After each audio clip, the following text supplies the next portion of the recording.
Great. All right. So, in respect to those of you who got here on time, I'm going to start right away.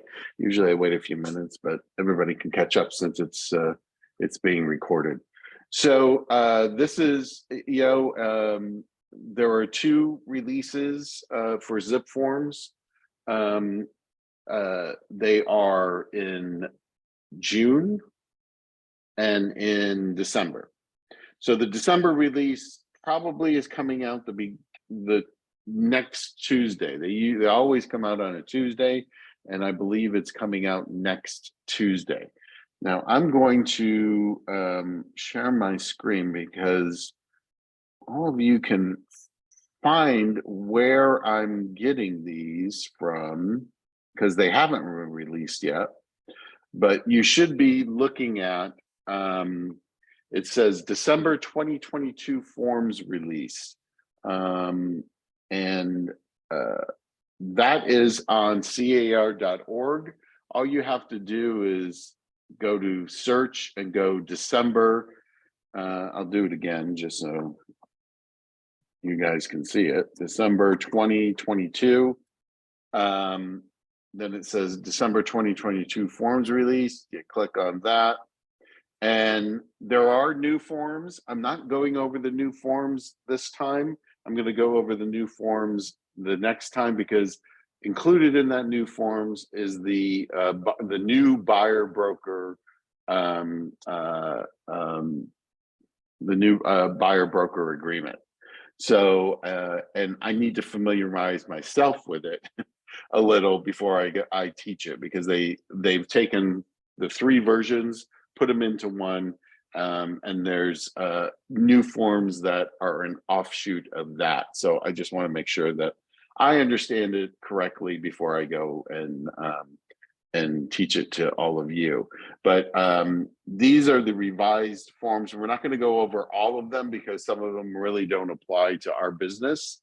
But there's about 10 or 12 revised forms. And we'll go over the major ones that we are going to use. There's something, there is also, I want to show you, there's this thing, quick summary guide. And if you click on that, it will download the summary guide. And I'm going to open that up. And I'm going to stop sharing this page, and I'm going to share. I'm going to share that PDF.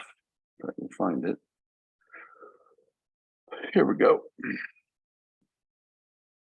So you should all see this quick summary guide, and it gives you a summary of what has been revised and a little bit about the new. Here you see the buyer representation and broker compensation agreement. It says it's new, so that's available to look at and to get a better idea also of what we're going over. So let's get right into it, and let me see what is the first one I want to go over. Hold on. We're going to do there's been some changes to lease forms. The lease application form, they've added the word lease. So it's just not a rent application. It is, they thought maybe there could be some confusion there. The other big change on all of the lease forms is that it's no longer referred to as a landlord. It is a rental property owner. And why is this? Because the rental property owner is the authorized signer for that rental property. It could be the landlord, the owner of the property. It could be a property manager. It could be an authorized agent. Um, so so that there's no confusion, they've wherever you see a rental, something to do with leases, and they're referring to the landlord, that has been replaced to rental property owner, or for short, RPO. Um, housing provider. So that's for this application. That is the major change in the application. They did change in case of emergency. Make sure that they're putting somebody down who doesn't live in the property, because if there's an accident in the property, they want to be able to contact somebody who theoretically is not in the property. Other than that, they've given you more options there. Number 8, applicant understands and agrees. This is an application for rent only. It does not guarantee that the applicant will be offered the premises. Housing provider may receive more than one application for the premises. Applicant will provide a copy of applicant's driver's license or other acceptable identification upon request. Some tenants say, I don't want to give you my copy of my driver's license. This application, they're agreeing that, you know, you may have to supply that going down the thing.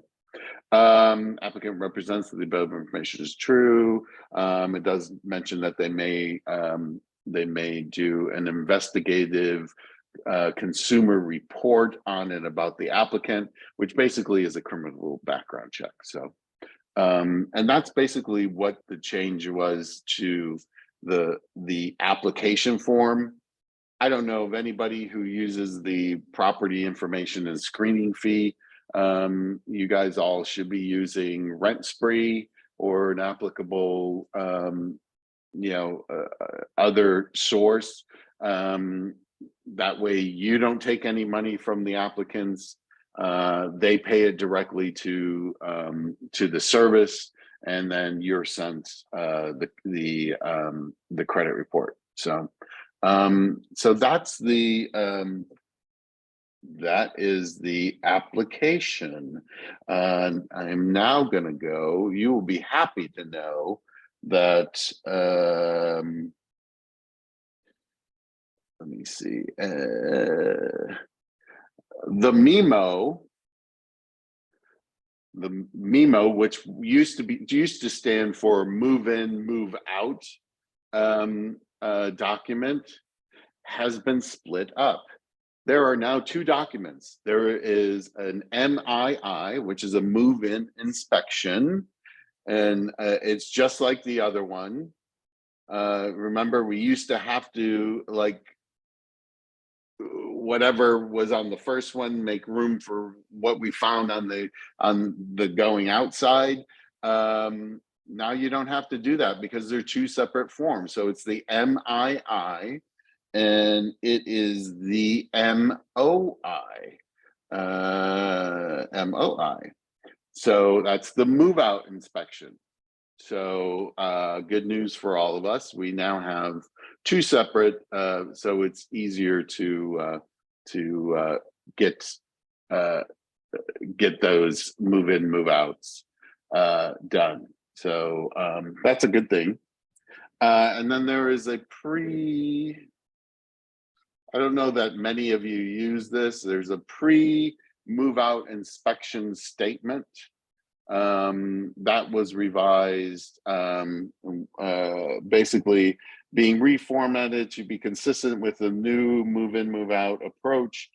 Pre-move out inspection, also including language to allow for the return of the security deposits, and statement regarding use of security deposit to be made electronically. So let's see where that's referring to.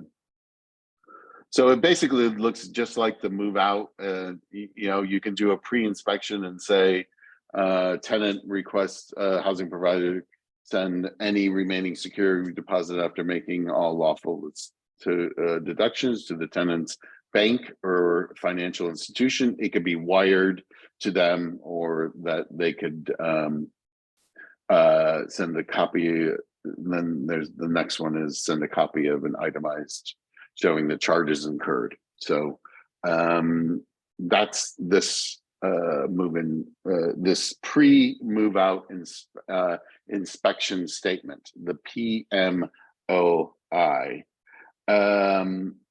So now the lease, residential lease, has been changed. Residential, where are you? I guess did I not download it? Let me see. Here, we'll do it here. Let me stop sharing there and then hold on one sec while this loads.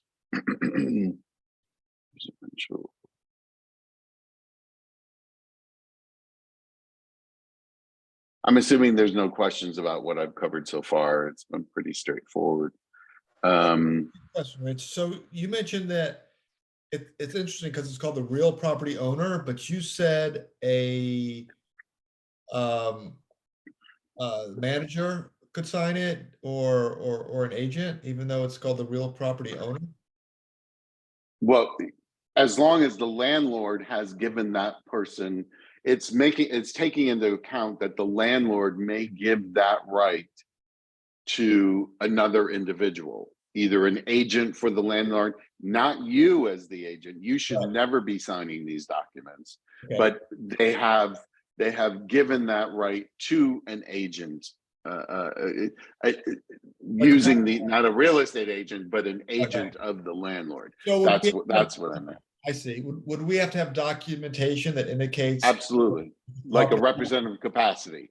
So you would have a representative capacity sign that they are authorizing this person to sign on their behalf. Understood. Thank you so much. Okay, sure. No, wait, now I gotta reshare. Hold on. Oh, I'm sorry. One other one. The sure. The move out MOI. So Yeah. is that a blank form that's given to the landlord and he takes care of that at the time they move out? We don't really fill that out at the time the lease is done, right? We just would do the move in. Right, and then the landlord can do it on the way out.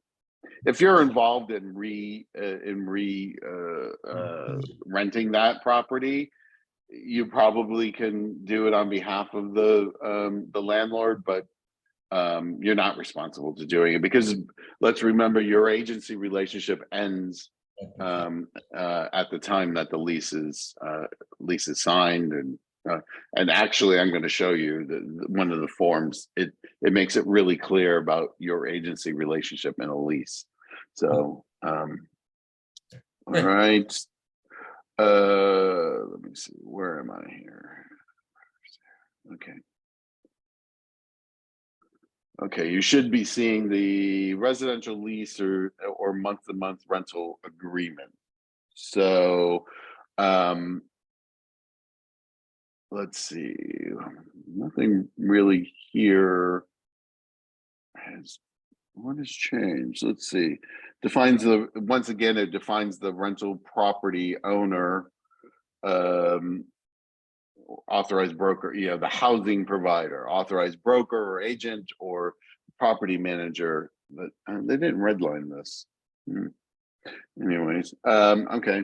So that's one change there, because it's added language within the limits of acceptable multiple rental payments in advance. Paragraph 5. Let's look at that. It says it defines within this wasn't here before. It defines the maximum amount of the security deposit. We all knew that on an unfurnished, it is 2 months rent for the security deposit. On a furnished, up to 3 months rent. That's the maximum amount. But now it's here in writing, so everybody is aware of that. And remember, that's a maximum amount. So if your landlord or your housing provider, whatever you want to call them, insists on taking a pet deposit, um, which my theory on pet deposit is it makes no sense to make a pet deposit because that damage needs to be attributed to a pet, and damage is damage, so it's just a deposit.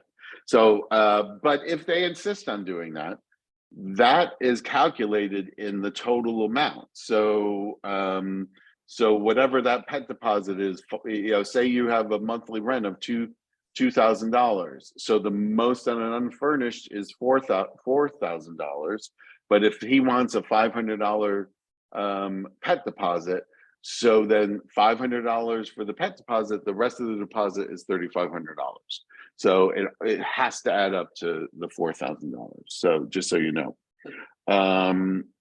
there is what paragraph, and evidently they made a note in paragraph 20, photographs and internet, warning the tenants to remove photos and other valuables that tenant would not want to be seen in photos or videos of the premises posted online for marketing purposes. So obviously, if it's rented and you're going to be marketing this to re-rent it, and they're at the end of their lease, and they want to take pictures and whatnot, then they're warning the tenants to remove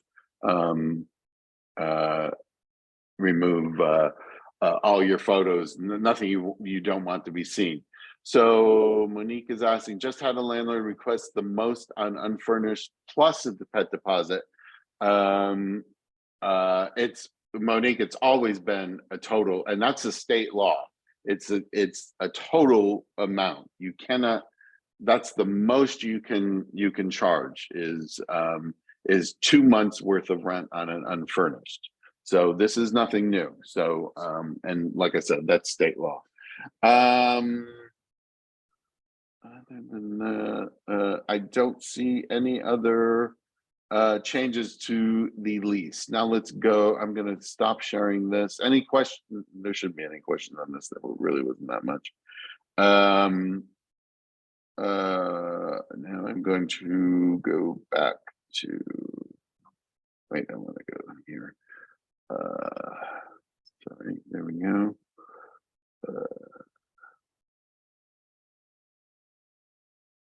All right. So are we seeing the lease listing agreement? Yes. Okay, great. Thank you. All right. So the lease listing agreement. This is a change here, personal property that will not be maintained or replaced by RPO. We all know that if there's a washer and dryer or appliances or microwave or something, if the landlord or the rental property owner doesn't want to if that goes out, and it happens a lot with the washer and dryer because those are, or sometimes the refrigerator, if that goes out and the rental property owner has no intention of replacing that, they can list that here so that the tenant is on notice that you're responsible for maintaining it and replacing it, should it go out. So that's never been in the rental agreement, the lease listing before. Right, so if the tenant does have to replace it, does the tenant own it at that point, or does yes, the tenant owns it at that point. Yeah. Yeah, he can't take possession of if the tenant bought it, it's theirs. And since he's not maintaining it, then any repairs on it, and it's like, okay, it went, if I was that tenant, I would make notice, okay, this went out, I know you're not replacing it, and so just so you're aware, that goes with me when I move out. So, let's see. Okay, so down here is the broker maintain compensation due to any move-in payments made by tenant to broker pursuant to the lease or rental. Both brokers authorized to instruct tenant to deduct the amount of the broker compensation from any move-in payment and make a separate payment to the broker. This is the way we've always done it. You know, we take the commissions for the brokerages out of the deposit of the tenant. But I think this is making it a little more clear to the tenant that that's how it's going to work. This is new, section E, compensation on subsequent sale to tenant. It makes an agreement that if the tenant buys it after their tenancy, that a commission is owed. So agrees, and that is to the RPO, the owner, I forget what we're calling these people now. Got to get used to this new terminology. So it's not for the tenant to pay, it's for the owner or their agent. Tenants payments, it just breaks it down as to the first month's rent to the broker due when? At the execution, upon possession, security deposit, same thing. So direct, it makes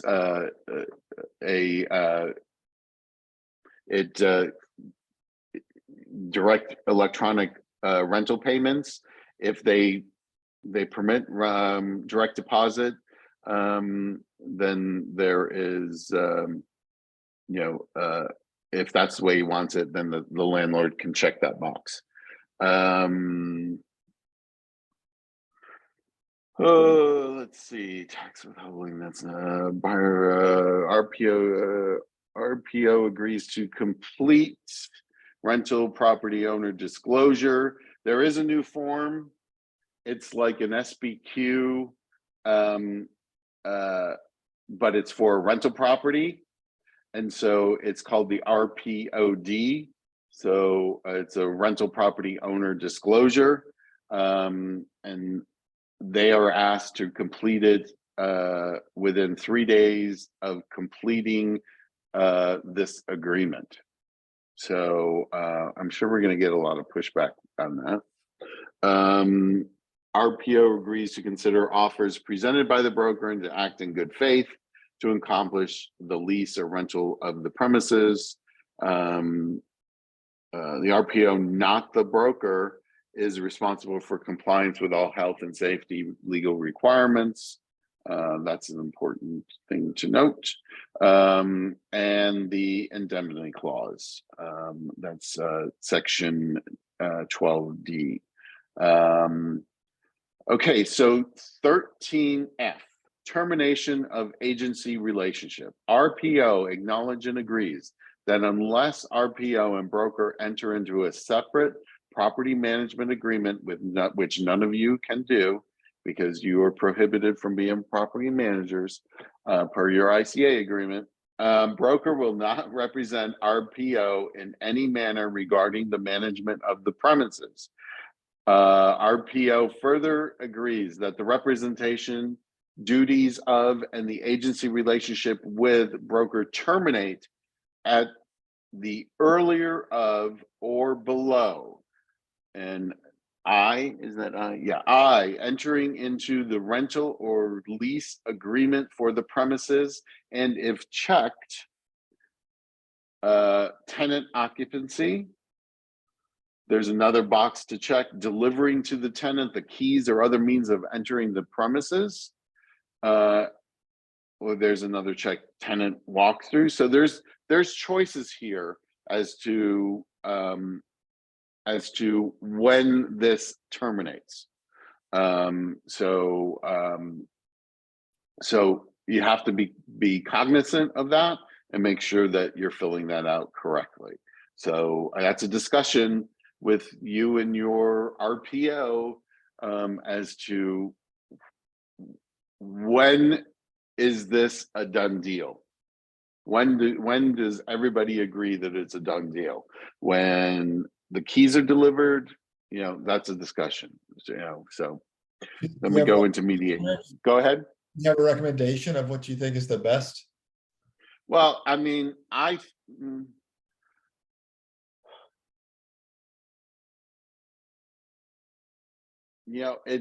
it's difficult because I'm in a case right now where there was a signed lease agreement, but all the terms of the lease hadn't been fulfilled. So it technically never came to fruition. I would probably say that upon delivery of the keys, once you've now given possession to that entity, I think that that's probably the best. Okay. But technically, once everybody signs, it's a done deal. But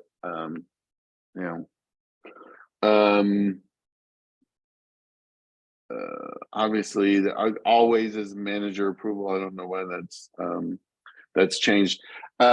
Legal authorized signer. This is new. They've never had, I don't think, this representative capacity, how they incorporated it into the RPA. Now it's incorporated into the lease. And that's the only change right there. So I think that's all of, oh wait, no, there's one more that's NRI, notice of right to inspect prior to termination of tenancy. That changed a little. It's including language to allow for the return of the security deposit and statement regarding use of security deposit to be made electronically. It's just like the lease agreement about the return of the security deposit. So that it can be wired directly to them in their bank. But remember, whenever we're wiring, please remember that we're also talking about wire fraud. So that's also, it's probably not a bad idea not to give a wire fraud advisory or addendum. Okay, so now let's go into, let's see, let's do the big one, which would be the RPA. Okay, so what has changed on the RPA? Okay, so the first change is under the terms. You'll see that the loan amount and it's a fixed rate or adjustable rate, not to exceed.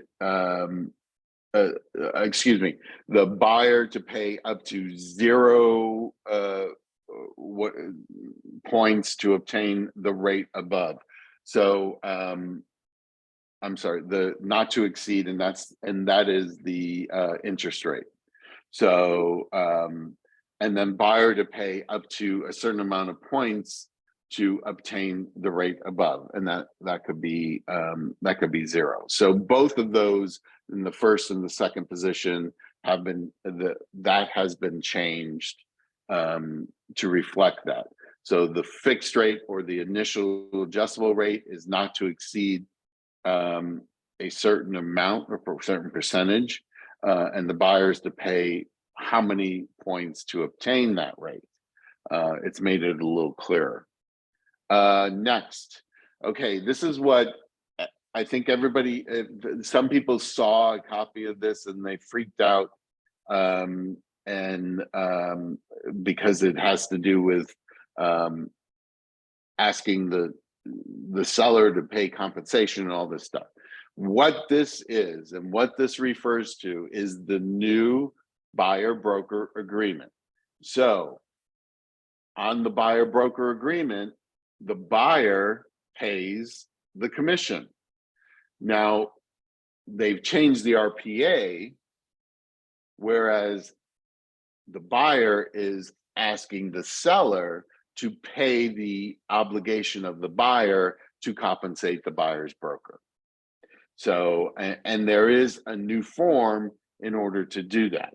So that's all this is if there is a buyer broker agreement in place, the buyer is asking the seller to pay that buyer's obligation. So that's all that is. So they've added to the review of the documents 17 days after acceptance or 5 days after. Mitch, Yes. I have a question regarding the buyer broker agreement. If one Sure. is in play and we're submitting an RPA, are we to provide a copy of that buyer broker agreement? Because they don't know what commission we agree to, I would imagine, on our buyer broker form. Well, but that's where that new form, the SPBB, comes in. Okay, That's got it. and that's yeah, and so that's where that amount comes in. Okay, thank you. Okay, sure. The review of seller documents, they've added 5 day after delivery. They've added that. You know, it used to be, you know, there was confusion because of 3 or 5. It was 3 days if delivered in person, if you handed the thing it, or 5 days after delivery. So so there you go. They've just made that a little clearer. All right. Occupied units by tenants or anyone other than the seller. The seller shall disclose to buyer if occupied by tenants or persons other than the seller and attach a TOPA in the counteroffer if not part of the buyer's offer. So if the buyer doesn't know at the time of making an offer that there's tenants in there that aren't the seller, even if it is like a relative, I would say this would, you know, that the seller is obligated to do a TOPA in the counter. Okay. So that's that. There's no, they've changed the home warranty plan chosen by the buyer. Coverage includes, but not limited to, I thought that was already there. If seller or both check, seller's cost not to exceed. That's pretty clear. All right. They've added the mixed use purchase addendum. All right, let's see what they changed in the retention of deposit. If initialed by all parties or otherwise incorporated into this agreement, specifies the remedy for buyer's deposit. Buyer and seller are advised to consult with a qualified California real estate attorney before adding any other clause specifying a remedy such as a release or forfeiture of deposit or making a deposit non-refundable for failure of buyer to complete the purchase. Any such clause shall be deemed invalid unless the clause independently satisfies the statutory liquidated damages requirements set forth in the civil code and regarding possible liability and remedies if buyer fails to deliver deposit.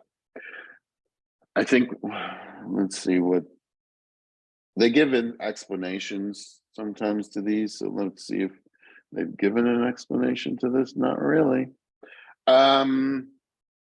I think basically we all know that we shouldn't be coming up with these clauses making deposits non-refundable, number one.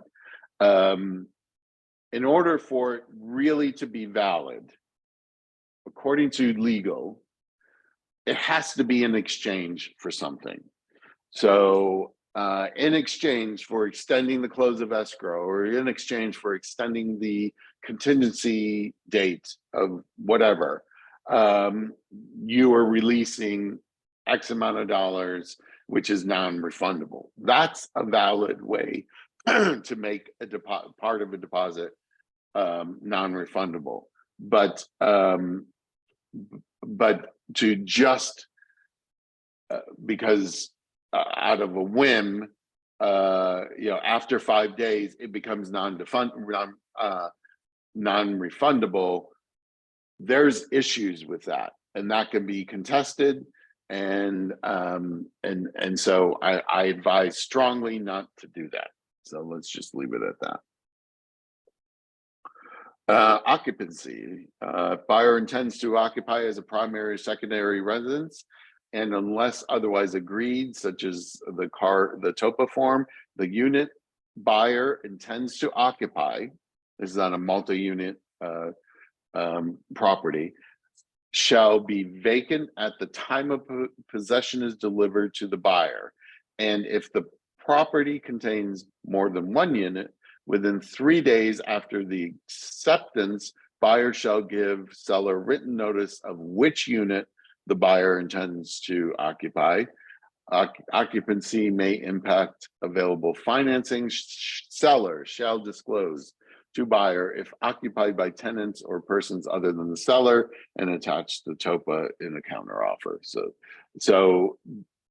basically, if it's a multi-unit, basically the buyer has to tell the seller what unit they're going to occupy if there is a tenant in it. So I hope that's clear. Okay, a review of seller's documents. This agreement contingent upon buyer's review and approval of seller's documents required in 14A. So they're adding an approval to seller's documents. I see it's added to condominium. Let's see, and removal of contingency. 11. What number am I on? 8. Okay. They've cleaned up. In items included in the sale, they have added in regards to shutters, window coverings, draperies, etc., and any associated hardware and rods. So the curtain rods go with the property. So let's make sure that we know that. They've added pool heaters, although I would have thought they would have been there before. Non-dedicated devices, the smart, like the iPad that runs a smart house. Seller shall delist any devices from any personal accounts and shall cooperate with any transfer or services to buyer. So sellers evidently still had control over certain smart homes, and this is to help alleviate that. Inspections, reports, tests, and certificates. So they've added tests. So any reports need to be delivered. Nothing really substantial. Solar systems. There is a new form which I'll go over the next time, specifically regarding solar system. It is.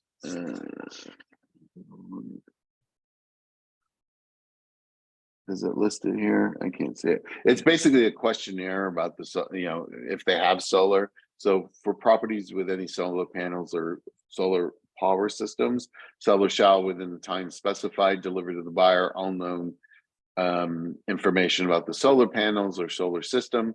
Seller may use the solar advisory and questionnaire, and it's called solar. So you can't miss that one. So there is a questionnaire specific about the solar panels or whatever. Buyer's investigations, section 2, they said investigation of any other matter affecting the property other than those that are specified as separate contingencies. Buyer's investigations include, but are not limited to, an investigation of the availability and the cost of general homeowners insurance, flood and fire insurance.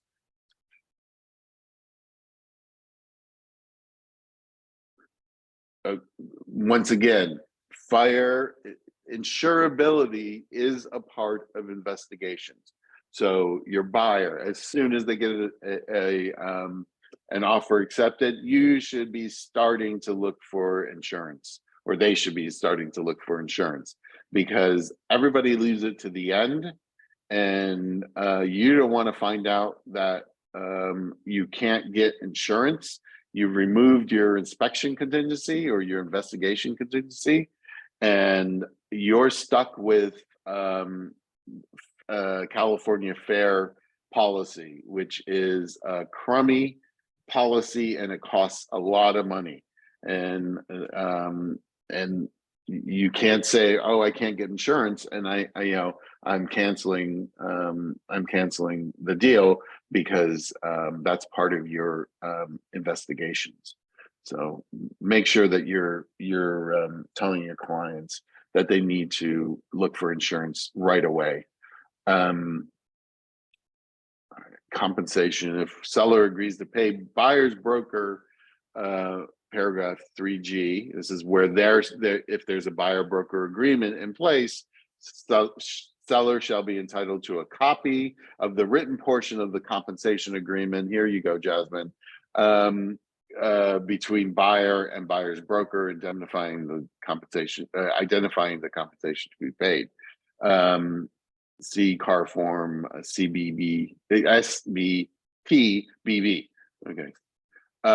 So yes, they're entitled to see it if they're going to pay for it. Assignment and nomination. They've added the word nomination. Go ahead, somebody. Yeah, Rich, can you hear me? Yeah. So I missed the beginning of this, so forgive me if you already went over this. Does this mean that the MLS compensation is no longer part of this agreement? No. This is if there's a buyer broker agreement in place where the buyer has agreed to compensate the buyer's agent, and they are making it possible for the seller. They're asking the seller to pay for that obligation. That's all this is doing. So what do you recommend for just clarity? You know, if you have a buyer's broker's agreement, but there's an MLS compensation, would you recommend that box being checked? Well, either the buyer's going to pay you or the seller's going to pay you. So if the buyer doesn't want, if it's in the MLS that they're cooperating, ask the seller to compensate. But the buyer broker agreement has to be in place prior to this. Right. Well, so what do you do if you say you're just working with a buyer you've worked with several times before, you didn't have an agreement in place? Does the MLS? The MLS still offers compensation. Once again, this is only if the buyer has a buyer broker agreement where the buyer has agreed to pay their broker. Okay. Now in the RPA, the buyer is asking the seller to pay their obligation, which is otherwise understood by the CSO and the MLS. But this has nothing to do with that. the buyer is obligated to pay the compensation if there's a buyer broker agreement in place. That's their obligation. Okay. So, you know, if they don't want to pay it and they want to ask the seller to pay it, then you have to do it here. That's the whole reason for the buyer broker agreement, because our way of being compensated for representing a buyer is going to change. I'm telling you, it is going to change. So you need to get prepared now. So you need to start Okay. using buyer broker agreements. Okay. Yeah, no, that's fine. That's the meat of what I was trying to get to. Okay. All right. So they've added nomination to assignments. For some reason, I'm not really sure. Let's see if they've explained that. No, they really haven't explained that. Okay. Parties shall provide any assignment agreement to escrow holder within 1 day after the assignment. Any nomination by buyer should be subject to the same procedures, requirements, and terms as an assignment as specified in the paragraph. I'm looking to see if they kind of, I don't see that they're really defining what they're terming a nomination. They've cleaned up, made sure you knew what a legal holiday is. Otherwise agreed to, buyer and seller agree to use electronic signatures. There's a little language change in arbitration. Hey, Rich, this is Emilio. I had a quick Yeah. question. Sure. All right, so kind of going back into the buyer compensation. So you agree with the buyer's going to pay you 3%. The MLS shows 2.5%.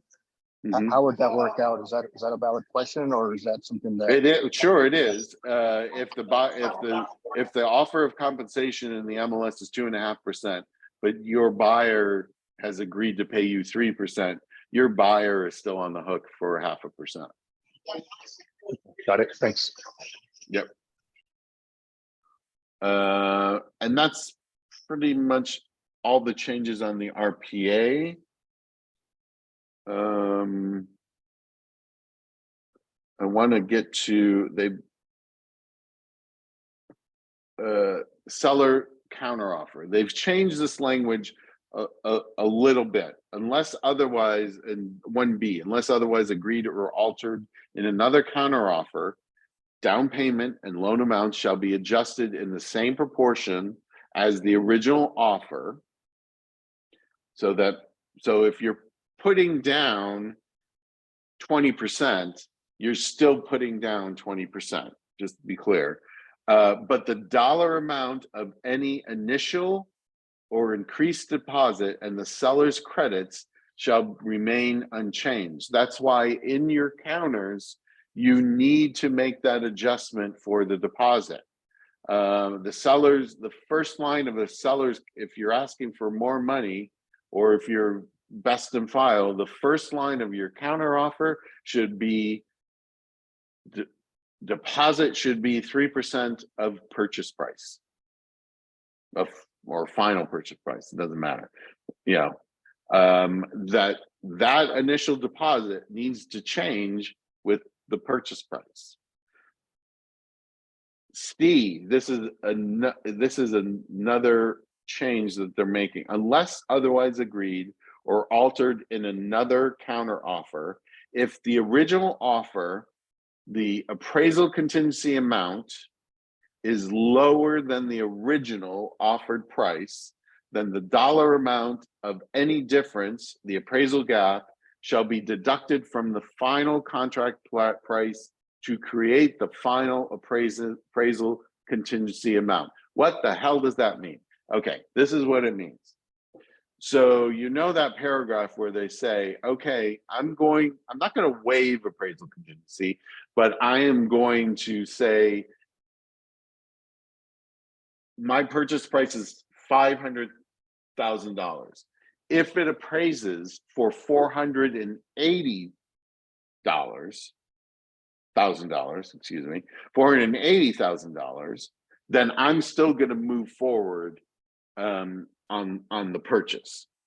So what they're saying is that if the final purchase price becomes 550, that 480 now is 530.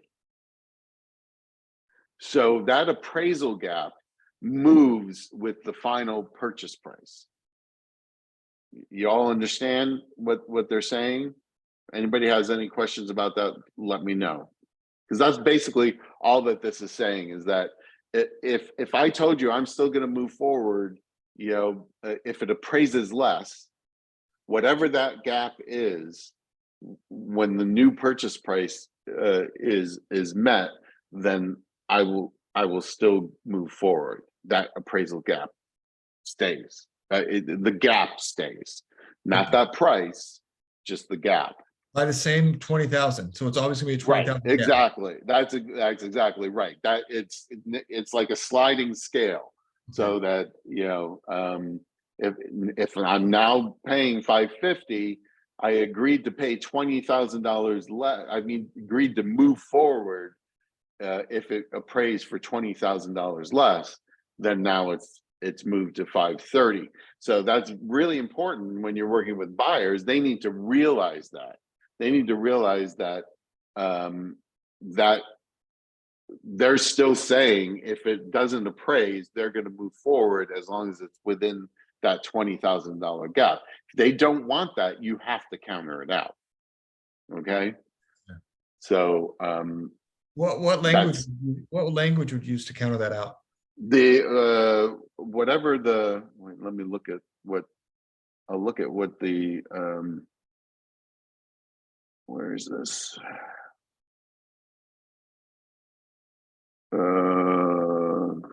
Appraisal. I would say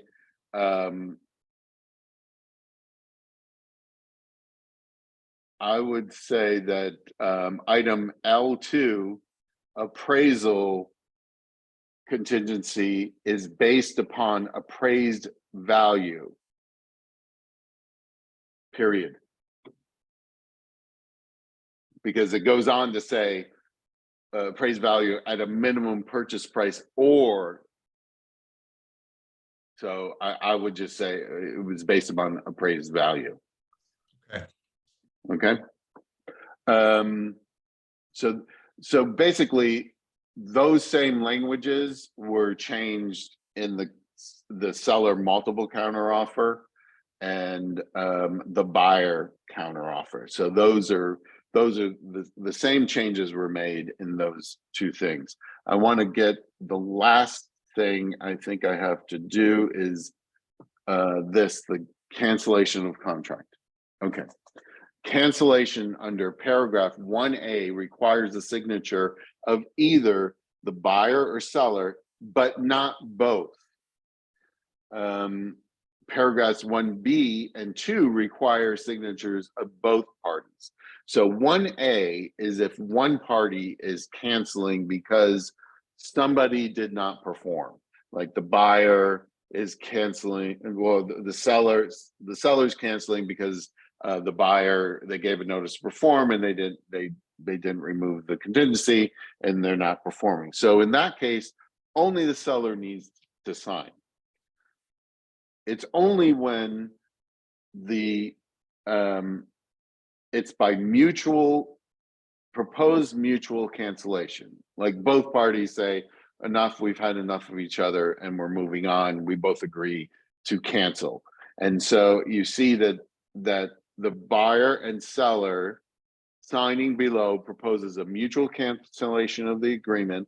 The cancellation is only effective if agreement is reached and both parties in paragraph 2 below as follows. This proposed mutual cancellation may be withdrawn by the party initiating it at any time prior to the agreement of the other party in paragraph 2 below, and shall be deemed revoked unless by 5 p.m. on the third day, or you can change that.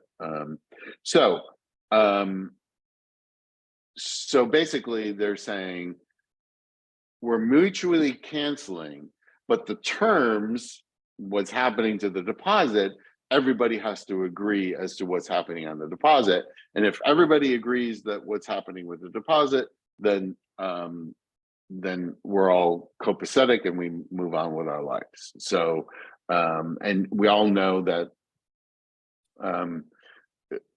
release of funds is not automatic. It has to be mutually agreed upon. So it's either a full release, the buyer and the seller cancel escrow, and the seller authorizes the release of the buyer's deposit to the buyer, or the buyer authorizes a release of the buyer's deposit to the seller. That's two. Or the buyer authorizes release of X amount of dollars from the buyer's deposit to the seller, and the remainder to be given back to the buyer. Or there's no deposit in escrow and each party to pay their own unpaid contractual fees. But that's the main change to the cancellation. Is there any questions on that? I'm not hearing any. And I think that was all of the revised ones that I was going to go over. Like I said, I will go over the new ones in my next class, which won't be until the first of the year because of the holidays. So I'll go over the buyer broker agreement and all of the other. Most of the new forms deal with the buyer broker agreement. So there's only the solar thing, and there was one other thing. Oh, the rental questionnaire. So those are the only two additional, I think. Anybody have any? Does this include a short sale? What do you mean, Jimmy? What do you mean by does this include a short sale? You can unmute yourself and ask.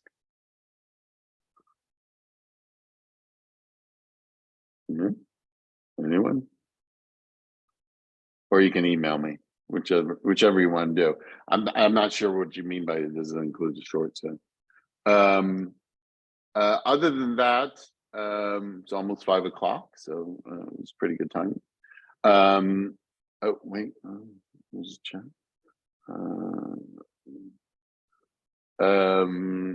All right, so all of you, thank you for joining. I will